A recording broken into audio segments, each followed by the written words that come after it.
কাবুলি চানা দিয়ে এর আগে হয়তো আপনারা অনেক রেসিপি ট্রাই করেছেন, বাট এই রেসিপিটা দেখবেন তাদের মধ্যে থেকে একদম আলাদা। আর আমি এটাও শিওর এর আগে আপনারা এই রেসিপিটা আগে কোথাও দেখেনওনি। একদম অন্যরকম রেসিপি, যেটা আপনারা এরকম গরম গরম রুটির সাথে ডিনারে বা লাঞ্চ বক্সে ইজিলি নিয়ে যেতে পারেন। এছাড়াও এই রেসিপিটা পারফেক্টলি করতে সাথে অবশ্যই থাকবে অনেক tips and tricks. By the way, আমি শেফ অতনু, আপনারা দেখছেন অতনুর রান্নাঘর। আর আজকে আমাদের রেসিপি বাটার ছোলে, তার সাথে বাটার রুটি। তাহলে এই বাটার ছোলাটা বানানোর জন্য আমাদের এখানে সবার প্রথম লাগছে 500 গ্রাম ভিজিয়ে নেওয়া কাবুলি ছোলা। চেষ্টা করবেন ওভারনাইট এটাকে ভিজিয়ে রাখার। আর যদি দেখেন হাতে একটু সময় কম আছে বা রাত্রে ভেজাতে ভুলে গেছেন, সেক্ষেত্রে একটু উষ্ণ গরম জল আপনাদের ভিজিয়ে রাখতে হবে মিনিমাম 3 থেকে 4 ঘন্টা। আচ্ছা, যে জলটাই ভিজিয়ে রেখেছিলেন সেই জলটা কিন্তু আপনারা প্রেশার কুকারে আর দেবেন না। তাই জলটা ঝেড়ে নিয়ে সেদ্ধ করার জন্য আমি প্রেশার কুকারেরকে ট্রান্সফার করছি। তারপর ঠিক যতটা কাবুলি ছোলা আছে তার থেকে ঠিক 1 কড় উপর অব্দি আপনাদের জলটাকে দিয়ে দিতে হবে। আর এটা সেদ্ধ করার আগে আপনাদের আর কি কি দিয়ে দিতে হবে সেটা দেখে নিন। সবার প্রথম দিয়ে দিচ্ছি 1 চা চামচ হলুদ গুঁড়ো, তারই সাথে 2 থেকে আড়াই চামচ মতো নুন। এরপর ঝালের জন্য কয়েকটা কাঁচা লঙ্কা, আর ফ্লেভারটা ভালো আনার জন্য কয়েকটা রসুন। ব্যাস, তারপর এটাকে ভালো করে একবার মিশিয়ে নিন। আর মেশানো হয়ে গেলে প্রেসার কুকারের ঢাকনাটা বন্ধ করে ফ্লেমটা মিডিয়াম রেখে 5টা থেকে 6টা সিটি দিয়ে দিন, যাতে এটা ভালোভাবে একদম সেদ্ধ হয়ে যায়। আচ্ছা, এখানে বলে রাখি, আপনারা যারা অতনু রান্নাঘরের এখনও বেশি কুকিং কোর্সটা নেননি, তারা নিয়ে নিতে পারেন আমার নিজস্ব ওয়েবসাইট www.otonurannaghar.com থেকে। কারণ সেখানে আপনারা পেয়ে যাবেন প্রায় 60টারও বেশি ভিডিও, যেগুলো আপনাদের হেল্প করবে নিত্য প্রয়োজনীয় রান্নাগুলোকে আরও সুস্বাদু করে তোলার জন্য। লিঙ্কটা যদি আমি ডিসক্রিপশনে দিয়ে রেখেছি, তাও বলে রাখি, কিন্তু যদি কোনো রকম অসুবিধা হয় আমার সাথে এই হেল্পলাইনে যোগাযোগ করতে পারেন।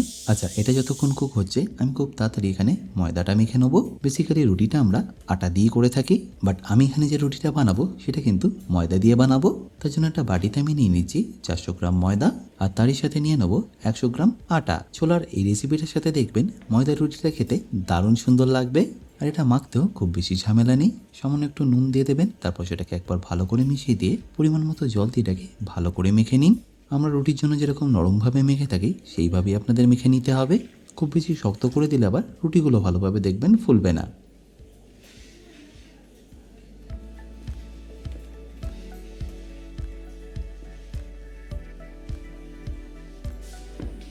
আশা করি ডোয়ের টেক্সচারটা দেখে আপনারা নিশ্চয়ই বুঝতে পারছেন আমি এটাকে কীরকম নরমভাবে মেখেছি। আচ্ছা, এবার এটাকে আমি একটা ভিজে কাপড় দিয়ে ঢাকা দিয়ে রেস্টিংয়ে রেখে দেবো 20 থেকে 25 মিনিটের জন্য। আর এপাশে আমি প্রেশার কুকারটা সরিয়ে একটা লাগান নিয়ে নিয়েছি, যেটাতে আমি ছোলাটা বানিয়ে নিচ্ছি। কারণ প্রেশার কুকারে অলরেডি 6টা সিটি কমপ্লিট হয়ে গেছে, তাই আপনার ভাবটা বেরিয়ে যাওয়া অবধি ওয়েট করে নেবো। আর এপাশে লাগানটা গরম হয়ে গেলেই আপনারা দেখতেই পেলেন দিয়ে দিলাম এখানে সাদা তেল। আর এই তেলের সাথে আপনাদের দিয়ে দিতে হবে 2 চা চামচ মাখন বা বাটার। আমি যে দোকানে এটা খেয়েছিলাম সেই দোকানে এইটা খাওয়ার জন্য এতটাই ভিড় হতো সে আপনি যখনই যান 30 মিনিট তো আপনাকে দাঁড়াতেই হবে। আচ্ছা, এপাশে তেল আর বাটারটা এতক্ষণে ভালো করে গরম হয়ে গেছে, তাই এখানে সবার প্রথম আপনাদের দিয়ে দিতে হবে 1 চা চামচ গোটা জিরে। আর জিরেটা থেকে যখনই দেখবেন খুব সুন্দর একটা ফ্লেভার ছেড়ে দিয়েছে, তখন এখানে অ্যাড করে দিন পেঁয়াজ কুচি। আমি এখানে 3টে মিডিয়াম সাইজের পেঁয়াজকে চপ করে দিয়ে দিলাম। আর যদি ওজন হিসাবে বলেন তাহলে এখানে দিয়ে দিলাম 250 গ্রাম পেঁয়াজ, যেটাকে ফ্লেমটা হাই রেখে আপনাদের ভালো করে ভেজে নিতে হবে। খুব যে বেশি কালার আনতে হবে তা নয়, মোটামুটি একটু কালারটা চলে আসলেই দিয়ে দিন এখানে 2 চা চামচ আদা রসুন বাটা। আর সেটাকে একবার পেঁয়াজের সাথে ততক্ষণ ভেজে নিন যতক্ষণ এর থেকে কাঁচা গন্ধটা চলে যাচ্ছে।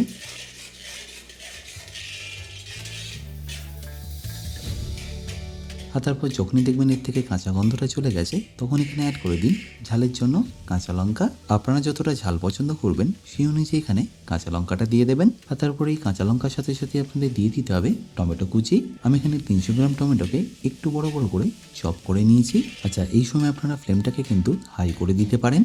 আর তারপর টমেটোটা একটু গলে না যাওয়া অবধি ভালো করে এটাকে কুক করুন। আর এই প্রসেসটা যাতে একটু ফাস্ট হয় সেই জন্য এখানে দিয়ে দিচ্ছি স্বাদ মতো নুন। আর রঙটা একটু ভালো আনার জন্য সামান্য একটু হলুদ গুঁড়ো। তারপর আবার এটাকে একবার ভালো করে মিশিয়ে নিন যতক্ষণ না টমেটোটা হালকা হালকা একটু গলে আসছে। আচ্ছা, 2 থেকে 3 মিনিট টমেটোটাকে একবার ভালো করে কষিয়ে নেওয়ার পরে দেখবেন যখনই এটা আস্তে আস্তে গলেও এসছে আর তেলটাও ছেড়ে দিয়েছে, ঠিক সেই সময় আপনাদের এখানে অ্যাড করে দিতে হবে 2 চা চামচ ধনে গুঁড়ো।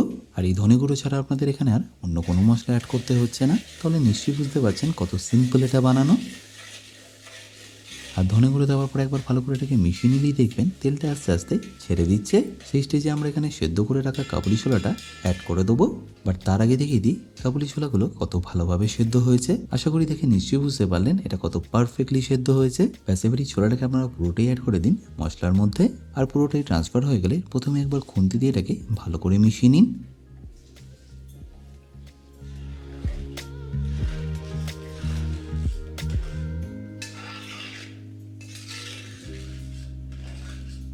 একবার এটা ভালো করে মিশে গেলে এরকম একটা ল্যাডেল নিয়ে নিন, তারপর সেটাকে এরকম প্রেস করে করে আপনাদের ভালো করে এটাকে মিশিয়ে নিতে হবে। এইভাবে করার কারণে ছোলাটা একটু ম্যাশও হয়ে যাবে আর গ্রেভিটা দেখবেন একটু ঠিক হবে। খুব বেশিক্ষণ করতে হবে না, 1.5 থেকে 2 মিনিট করলেই হবে। আর এটা করার কারণে দেখুন গ্রেভির টেক্সচারটা কতটা চেঞ্জ হয়ে গেছে। এবার এই স্টেজে আমাদের এখানে দিয়ে দিতে হবে 1 চা চামচ গোলমরিচ গুঁড়ো, আর তারই সাথে সামান্য একটু বিট নুন আর 150 গ্রাম মতো ফেটি রাখা টক দই। টক দইটা দেওয়ার আগে অতি অবশ্যই কিন্তু গ্যাসের ফ্লেমটা আপনারা লো টু মিডিয়াম করে দেবেন। আর দেওয়ার পরে সাথে সাথে আপনাদের এটাকে ভালো করে মিশিয়ে নিতে হবে, আর তা না হলে কি হবে, দইটা ফেটে গিয়ে গ্রেভির টেক্সচারটাকে বাজে করে দেবে। আচ্ছা, অবশ্যই এখানে নুনটা একটু চেক করে নেবেন, যদি দেখেন একটু কম আছে সেক্ষেত্রে এখানে আর একটু নুন অ্যাড করে নেবেন। আর তারপর সেটাকে একবার ভালো করে মিশিয়ে দিয়ে দিতে হবে আপনাদের এখানে ধরে নিন 2 থেকে 3 কাপ মতো জল।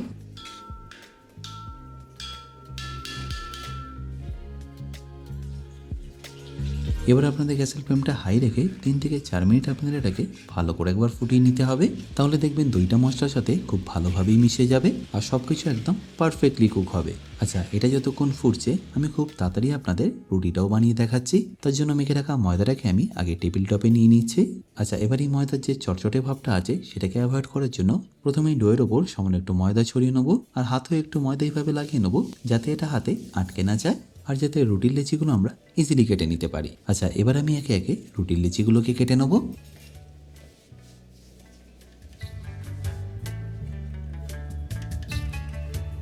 তারপর ভালো করে এইভাবে হাতে ঘুরিয়ে নিয়ে একটা রাউন্ড শেপ দিয়ে রেখে দেবো রেস্টিংয়ের জন্য।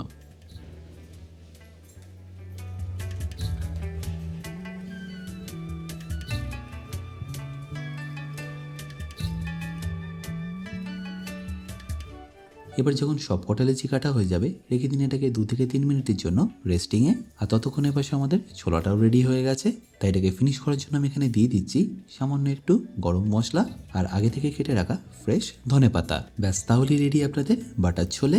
আচ্ছা, এবার এটাকে আমি গরম গরম পরিবেশন করব। তার আগে আমি রুটিগুলোকে বানিয়ে নিচ্ছি। আর রুটি আমরা বেসিক্যালি যেরকম বানিয়ে থাকি ঘরে সেরকমভাবেই বানিয়ে নিই, বাট যেহেতু এটা ময়দার রুটি সেই জন্য আপনাদের এটা মাথায় রাখতে হবে করার একটু পরে পরেই আপনাদের এটাকে খেয়ে নিতে হবে, তা নাহলে এটা ঠান্ডা হয়ে গেলে শক্ত আর রাবারি হয়ে যায়, যেটা খেতে অতটা ভালো লাগে না। আচ্ছা, এখানে বলে রাখি অতনু রান্নাঘরের ইউটেন্সিলগুলো যারা কিনে নিতে চান লিঙ্ক আমি ডেসক্রিপশানে দিয়ে রেখেছি, অ্যামাজন থেকে সেটা আপনারা ইজিলি কিনে নিতে পারবেন।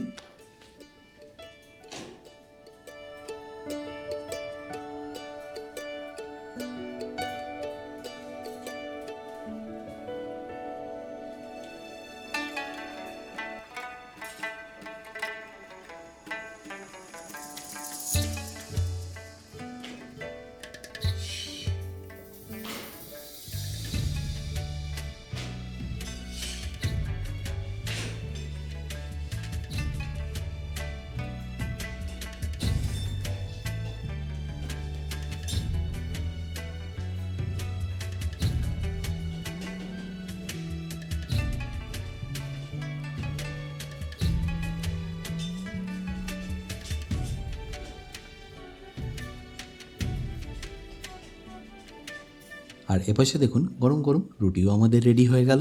আচ্ছা, এবার এই দুটোই আপনাদের আমি পরিবেশন করে দেখাচ্ছি।